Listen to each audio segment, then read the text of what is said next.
আসসালামু আলাইকুম। ওয়ালাইকুম আসসালাম। আসসালামু আলাইকুম। ওয়ালাইকুম আসসালাম রহমতুল্লাহ বারকাতু।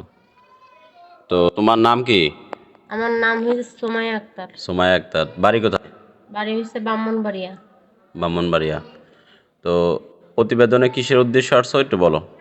আমি কিসের উদ্দেশ্যে আসছি, যদি ভালো মনের মানুষ পাই যে আপদ বিপদে পাশে থাকবে, সুখ দুঃখে পাশে থাকবে, ঠিক আছে, সে যদি আমার দায়িত্ব নিতে পারে, সে যেমনই হোক না কেন, সে বুড়ো হোক আর জোয়ান হোক, তাতে কোনো সমস্যা নেই। ইনশাল্লাহ আমি তার কাছে বিয়ে করবো। সে আল্লাহ আল্লাহ যদি নামাজি লোক হয়, যে আমার দুঃখ করতে বুঝবে। আমি পরের বাসায় কাজ করি। তো তোমার পরিবারে কে কে আছে? পরিবারে আছে আম্মু আছে, ছোট একটা ভাই আছে, আর আমি আছি। আচ্ছা। তো তুমি এখন কি কি কাজ করতেছো, কি করতেছো?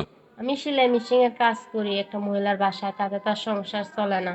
যদি সুখ দুঃখের মানুষ বিপদে পাশে থাকবে, যে আমাকে বাসায় বসে যদি একটা ডাল ভাত খাওয়াইতে পারে। আমি নামাজ পড়ি 5 ওয়াক্ত, আল্লাহর ইবাদত করি। ইনশাল্লাহ আমি তার জন্য দোয়া করব, তার সাথে কথা বলবো আচ্ছা, সব সময়।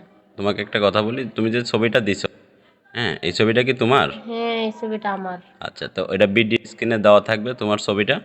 আর তোমার সাথে যে যোগাযোগ করবে যে দর্শকরা, ঠিক আছে, কি কোনো হৃদয়মান ব্যক্তি যদি তোমার সাথে যোগাযোগ করে, যে তোমার নাম্বারটা, এটা কি তুমি মুখে বলতে পারবা না আমি না, স্ক্রিনে দিয়ে আমি দিব? যেটি কথা বলতেছি এটাই আমার মোবাইল নাম্বার। আচ্ছা, তো তোমার কি কোনো টাচ ফোন আছে? হ্যাঁ, আমার তো টাচ ফোন নাই, আমি একটা বাটন ফোন চালাই। আচ্ছা আচ্ছা, তো তোমার সাথে কল বাটনে যদি কেউ কথা বলে, ঠিক আছে, তো তোমার নাম্বারটা স্ক্রিনে দেওয়া থাকবে, এই নাম্বারে যোগাযোগ করবে। হ্যাঁ, ঠিক। ইনশাল্লাহ আমি এটা দিয়ে কথা বলবো। আচ্ছা, ঠিক আছে। তো আপনারা দর্শক সুমাইয়ার কথা শুনলেন, সুমাইয়া আক্তারের কথা। তো কারোর যদি কোনো হৃদয়মান ব্যক্তি যদি তার ভালো লেগে থাকে, 3 নম্বরের সরাসরি তার সঙ্গে যোগাযোগ করে কথা বলে নেবেন। আসসালামু আলাইকুম।